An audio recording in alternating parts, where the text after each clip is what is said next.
Kyrie Irving. Now, if you didn't see this over the weekend, maybe not. We learned over the long weekend, which is continuing, by the way, that Kyrie Irving has agreed to a 3-year deal for $126 million of U.S. dead presidents to return to Dallas. So he will be staying in Dallas. He was going to visit with the Suns, decided to go back to Dallas. Irving was traded midseason from Brooklyn to Big D and was not only a basketball player, he was an abject failure with the Mavericks, and now he'll be sticking around for several more seasons playing for Mark Cuban's team. So let us discuss the question, what is your position? Your position on Kyrie Irving signing an extension with the Mavericks. So I've got Orkin, Wheel of Fortune, and Scarecrow. And we will combine all of these things together, and we are going to make fireworks, pyrotechnics, kaboom is what we're going to do. So, speaking of kaboom, that's the sound that Kyrie Irving is inevitably going to make at some point with the Mavericks. But Kyrie, let's just say he does not ooze with success. He does not. It is a lottery ticket that I would not like to purchase. The Kyrie Irving lottery ticket. I'm good. I don't need it. I'm all right. And so Mark Cuban, who knows a thing or two about this, appropriately enough, he will be going into the Maverick locker room, which is now the Shark Tank. He will be swimming in the Shark Tank there. Why? Because despite the jubilee of talent that Kyrie Irving brings to the court, you also have to look at the big picture. And there is a reason that Kyrie Irving has bounced all over the NBA despite being an 8-time All-Star, who had a massive stat line of 27 points and 5.5 assists last season between Brooklyn and Dallas. The reason he keeps getting moved around, he seems better in theory than reality. And that becomes a problem. When you do the arithmetic, you do the pluses and the minuses, you realize when you look at the financials, you're in the red. That's a problem. You're not in the black, you're in the red. And Kyrie Irving is like Schleprock from the Flintstones. He's always gloomy and depressed wherever he ends up in the NBA.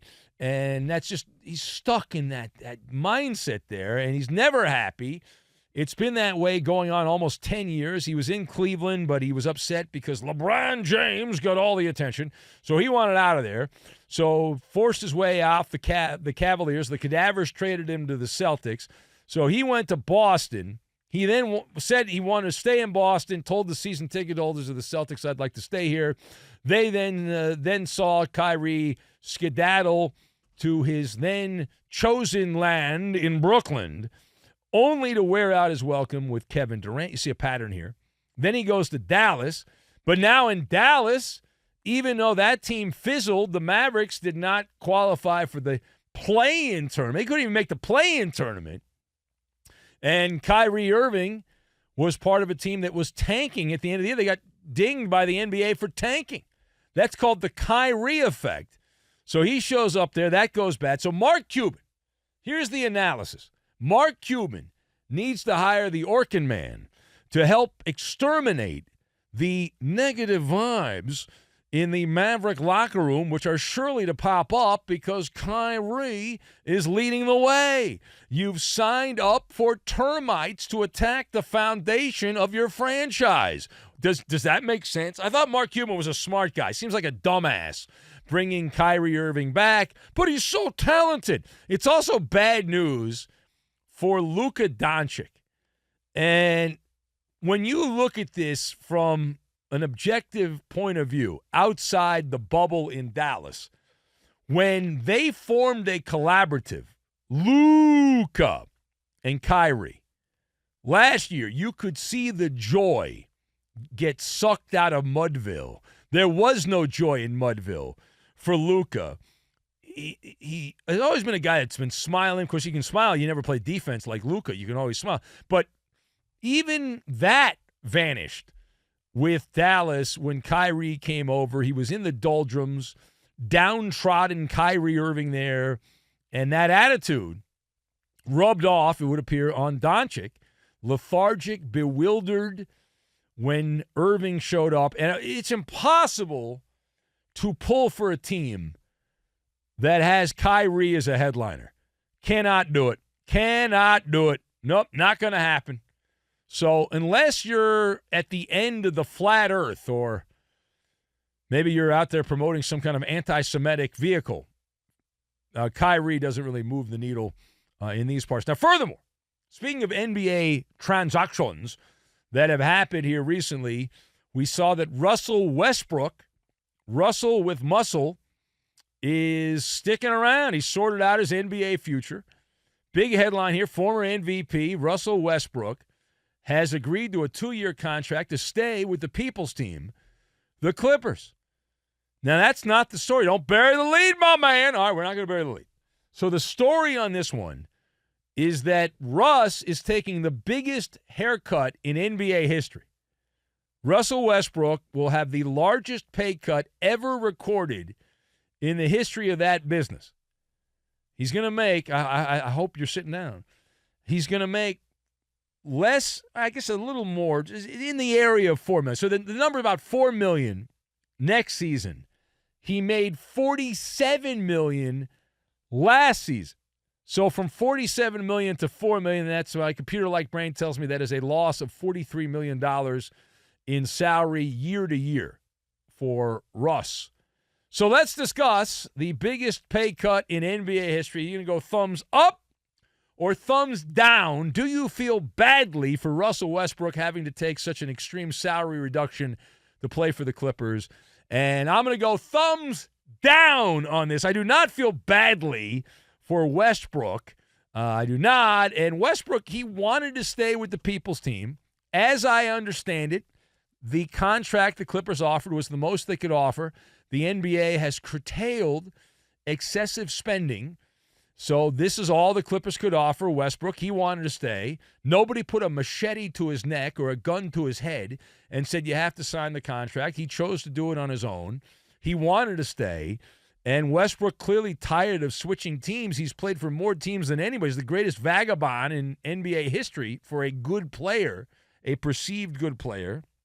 And so he had fun with the Clippers. He'll run it back. He wants to stay in L.A. He hated playing for the Lakers. I don't blame him. I hate playing for the Lakers too. The Clippers are the class team in L.A., and so he's willing to play and work it out, right? I think he'll manage. I'm pretty sure he'll manage on the $4 million. I'll tell you what, I don't know about you, but if I made $4 million, I would be the happiest guy in the world. I'd think I'd won the lottery. But now we're supposed to be like, oh, Westbrook's only going to make $4 million. Oh, that's so bad. So terrible. Come on. It's out of bounds is what it is. I don't think he'll be going to the soup kitchen. I don't think that's going to happen. And Westbrook, his financial advisors can figure it out. And he's taken in game checks. He's made over $330 million from the max contract he signed with the Rockets and Oklahoma City and all that. And now he's past his prime. He's going to be 35 years old next season. This is the wheel of fortune of the NBA. You make top dollar, then you grow long in the tooth, and the checks get smaller and smaller and smaller and smaller. And we are not huge fans of Russell Westbrook. I hope he does well with the Clippers. I do have a fancy for the Clips. I hope he does well there. He did well with them last season. The one thing I am happy about with Westbrook going back to the Clippers is, unlike those other stiffs that they're star players that don't show up and they don't work hard, they're lazy, like Kawhi Leonard and Paul George. This guy Westbrook, he's out of control. He's the Tasmanian devil. But I'd rather have a whirling dervish who's actually going to be there than my top player sitting by the pool at Casa Kawhi Leonard in San Diego drinking cocktails while the team's playing regular season games. He's resting up so he can then get hurt and get hemorrhoids sitting on the bench in the playoffs. I'd rather have that. No load management from Russell Westbrook. And hopefully that rubs off on these guys that are slackers around the Clippers, some of these other guys. All right, parting shot. So let's move on from Westbrook. We started with some hot talk about Kyrie Irving. Now we travel to a topic. We talked about this in a previous hour of the show here. It involves Dame Lillard, who requested a trade over the weekend from the Blazers. And now the fans in Portlandia are upset. The wokesters, they're not happy. They're criticized. They've criticized Lillard for wanting out of the Pacific Northwest and not doubling down, tripling down on the Blazers. So over the weekend, he addressed the criticism, and he wants answers. He wants answers. Damian Lillard said, quote, "It's in my blood to take the high road," he wrote on social media. "I'd love to hear what fans are turning on. Have I misled them or have I misled them or anyone? Fill me in. Fill me in," was the rest of that quote from Dame Lillard. So why are Blazer fans turning on Dame Lillard? Dame time. So I'd like you to step into my office as we psychoanalyze the situation behind the microphones here at Fox Sports Radio. We will psychoanalyze. So everyone is a psychologist, and here is my diagnosis. Damian Lillard, what he has done here on this social media post, Dame Lillard has built himself into a scarecrow, as in ergo the old school straw man, that he is making himself the victim, this is victimhood. Come on. What are we doing? Seriously. You're the victim. You can always find people that are going to criticize you, and if you want, you can find people that are going to kiss your ass. When you're an NBA player, there's a perfect mix of people that hate your guts and people that are jock sniffers and fanboys that worship your very being. And so you focus on the negativity, and you get all upset about the negativity and all that. It's a real sob story, right? It's also nonsense. It's nonsense. It's a straw man, as I said. Because when you take a couple of steps back, Dame Lillard was the guy who vowed to avoid the ring culture that has been prevalent in the NBA. And he didn't want to run from the grind of trying to put a team together to win with your original team and all that stuff. I didn't say that. He's the one that said that stuff. We commended him for that. That was his rhetoric. And so here we are. Now he's deserting the Blazers, which is his right to do, and he's deflecting and the criticism and defecting to a better situation where he would like to play in Miami. Now, I like Lillard. I'd love for him to be on the team I like, the Clippers. But when you say for years that you're not about the ring culture and you don't want to chase a championship, and then you now decide you're going to do that, well, people generally look down upon that, but what do they know?